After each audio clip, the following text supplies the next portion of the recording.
এই দাদা ভাইয়ের একটা ভাড়া ছিল, আমাদের এই যে রাজু গেছিলো, ঠিক আছে, মালদা আপ অ্যান্ড ডাউন ছিল। 12,000 টাকায় কন্ট্যাক্ট ছিল ওই ভাইয়ের সঙ্গে, তাই তো? 12,000 টাকা কন্ট্যাক্ট ছিল, এদিকে তাকিয়ে কথা বলো। 8,500 টাকা কন্ট্যাক্ট ছিল।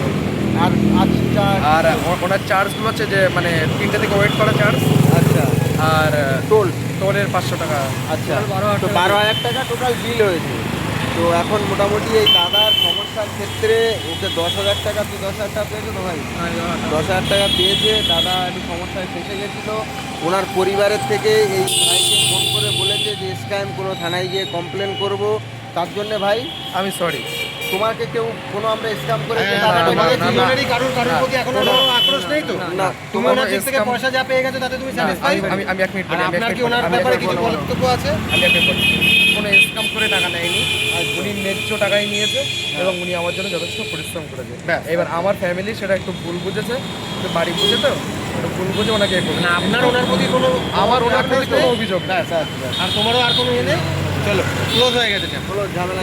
Thank you.